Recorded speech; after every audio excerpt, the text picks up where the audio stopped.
तो अभी bogie bogie देखी तो डांसर बनने का मन हो गया। अब क्लास ज्वाइन कर लिया, 2-4 दिन देखा, अभी संगीत का प्रोग्राम देखा, बस हारमोनियम खरीदवा लिया घर में कि अब संगीत ही सीखना है, डांस से नहीं बनना है, बड़ा गायक बन के दिखाएंगे। तब तक क्रिकेट का सीजन आ गया, क्रिकेट मैच देखी तो बैट बल्ला खरीदवा लिया घर में कि अब संगीत बंद, अब यही करना है, अब क्रिकेटर ही बनना है। अभी तब तक कहीं बोबेटो, रोमारियो ऐसे फुटबॉल प्लेयर देखे, उनका रुतबा देखा, तो अब फुटबॉल। तब तक बीच में कबड्डी आ गई आजकल, तो कुछ देर कबड्डी खेलने चला गया। अब किसी साइंटिस्ट को देखा तो नहीं पढ़ना चाहिए, वैज्ञानिक बनना चाहिए।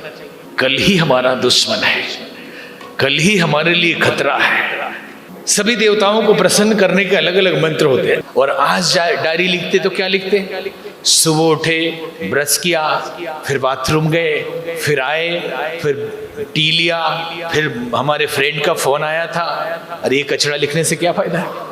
और हर आदमी बच्चा है अंदर से, शरीर बूढ़ा हो रहा है, चमड़ी झुल रही है, केस श्वेत हो रहे हैं।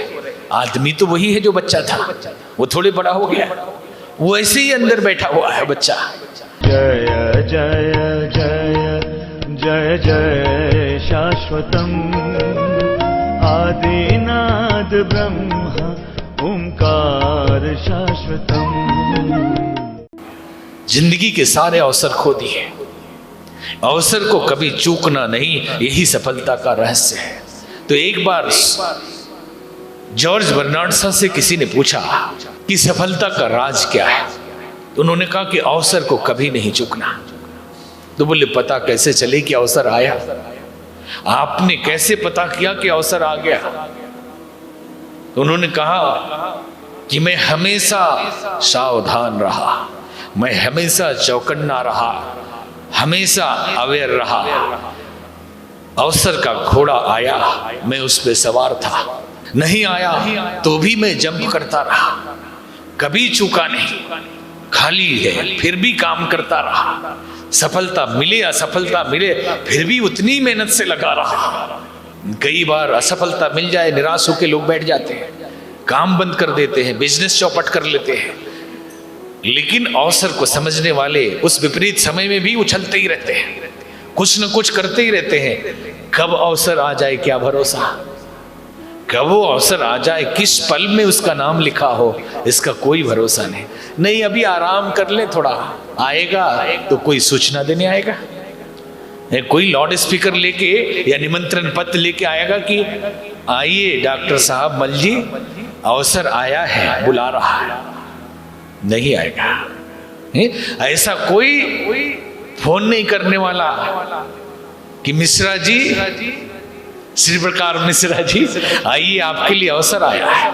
आप जंप करते रहिए, उछलते रहिए, एक एक पल पे सवार रहिए, और कौन सा पल अवसर है मालूम नहीं, कोई पल क्लिक हो जाएगा और वही जिंदगी की सारी खुशियां दे देगा। लेकिन पल पे भरोसा न करके हम कल पे भरोसा करते हैं। कल ही हमारा दुश्मन है, कल ही हमारे लिए खतरा है। आज में जीना, और आज पूरा दिन भर नहीं, अभी प्रेजेंट मोमेंट, एक क्षण, यही खेल का हार और जीत का रहस्य है कि एक क्षण में गोल दागा जा सकता है और निराशा में मिस करके उसको बाहर कॉर्नर में मार दे। कोई फुटबॉल खिलाड़ी समझ सकता है इसको। एक क्षण का खेल है जीवन की हार जीत, सफलता विफलता। अब इसमें समझना चाहिए एक तो बात ये कि समय को कैसे संतुलित करें। पहली बात, रोल मॉडल बनाएं, गोल निर्धारित करें। समय किस पे लगाएंगे, करना क्या है, कहां लगाएं। नहीं आज हमको उपयोग किधर उपयोग करेंगे, टाइम का मैनेजमेंट करना किधर करना है। डायरी लिखते हैं लोग, कहा जाता है कि बड़े बड़े महापुरुषों ने अपनी डायरी लिखी। महादेव भाई की डायरी, सुभाष चंद्र बोस की डायरी, और भी जेल में रह के लिखी सबने, और बड़ी अच्छी बातें लिखी। और आज डायरी लिखते तो क्या लिखते हैं? सुबह उठे, ब्रश किया, फिर बाथरूम गए, फिर आए, फिर टी लिया, फिर हमारे फ्रेंड का फोन आया था। अरे ये कचरा लिखने से क्या फायदा है? डायरी लिखने का भी तरीका, पहले गोल तो बनाओ, रोल मॉडल पहले कि होना क्या चाहते हैं आप, करना क्या है जीवन में, उसका निर्धारण करें। उसके बाद अब जैसे बच्चे, और हर आदमी बच्चा है अंदर से, शरीर बूढ़ा हो रहा है, चमड़ी झुल रही है, केस श्वेत हो रहे हैं, आदमी तो वही है जो बच्चा था, वो थोड़े बड़ा हो गया, वो ऐसे ही अंदर बैठा हुआ है बच्चा।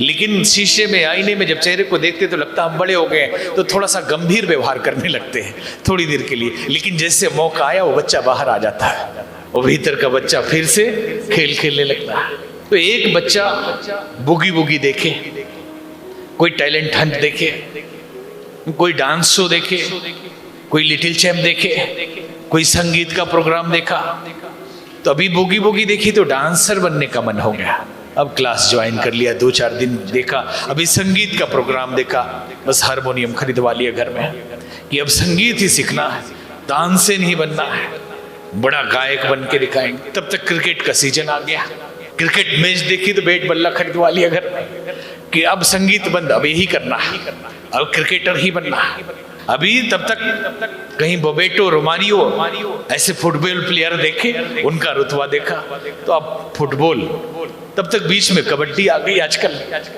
तो कुछ देर कबड्डी खेलने चला गया।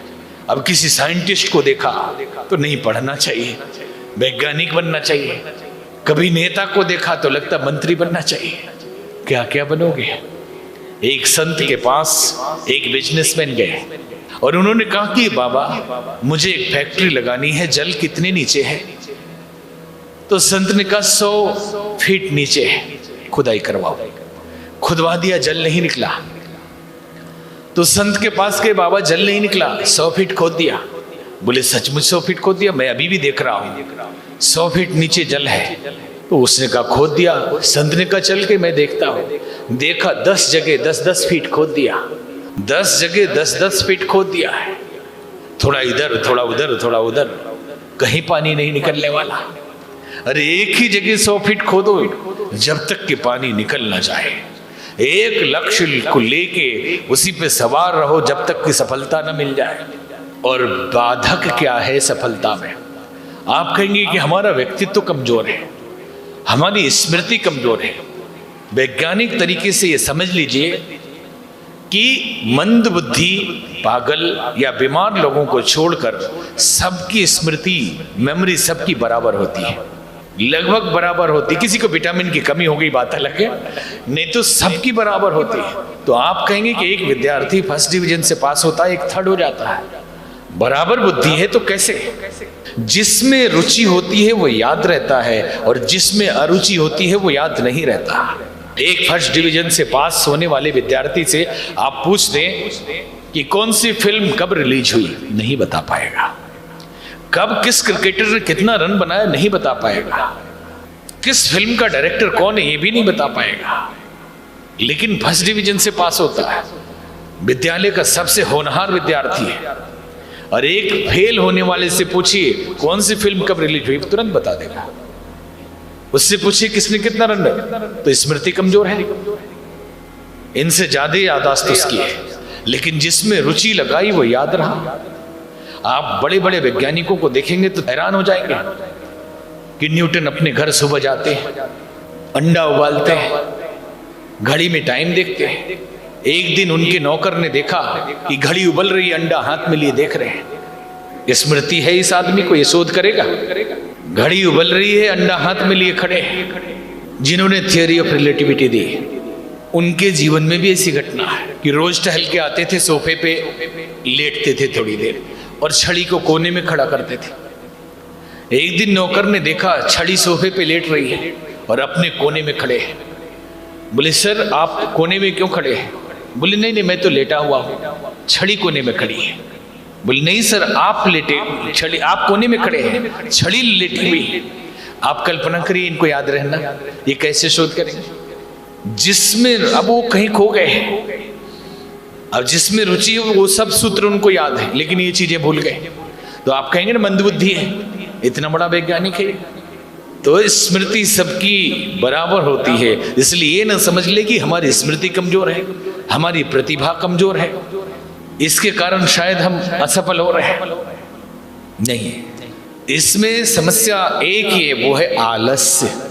सभी देवताओं को प्रसन्न करने के अलग अलग मंत्र होते हैं। दुर्गा माता के अलग मंत्र, हनुमान जी के अलग मंत्र, अलग अलग देवी देवता के अलग मंत्र। वैसे ही आलस्य देवता का एक मंत्र है, पता है आप लोगों को? जबकि आप सभी कुछ ऐसे होंगे जिनको छोड़कर आलस्य के उपासक हैं। तो बोली इसका मंत्र क्या? सब जपते हैं रोज, अभी करता हूं, कर लूंगा, थोड़ी देर के बाद हो जाएगा, देखा जाएगा, कल कर लेंगे, रहने दीजिए अभी। ऐसा ये एक विद्यार्थी रात को संकल्प लेता है कि कल आज सुबह से तो पढ़ाई करनी ही है, घंटी लगा दी, 4 बजे भोर में उठना, आज तो पढ़ना ही है। लेकिन जैसे 4 बजा रहे, सिर दर्द हो रहा, अभी नींद आ रही है, घंटी थोड़ी 10 मिनट के लिए आगे बढ़ा दो, थोड़ी देर और सो लूँ। फिर घंटी बजी, फिर थोड़ी देर सो लूँ, फिर थोड़ी देर सो लूँ, और फिर आखिरी में थक के बोले आज घड़ी बंद करो, कल से देखा जाएगा। कि आज भर जब बिगड़ ही गया तो पूरा ही बिगाड़ लीजिए। ऐसे ही पढ़ाई की तैयारी में कि अरे कल से पढ़ूंगा, कल से पढ़ूंगा, तब तक 3-4 महीना निकल गया। फिर बोले नहीं, कल से तो रात भर जग के पढ़ूंगा। अब रात में कोई मेहमान आ गया, कोई फ्रेंड आ गया, नींद लगने लगी, तबीयत खराब हो गई। अब तब तक परीक्षा का समय आ गया, तो बोले अब चलो गेस्ट पेपर से ही पढ़ लेता हूं। अब उसको लिए, उसमें भी वो आदत तो छूट नहीं रही है। तो लास्ट में होता है कि परीक्षा के गैप में पढ़ लूंगा। अब परीक्षा का गैप 1 दिन का, समस्याएं तो खत्म नहीं हुई, जो थी वो है अभी भी।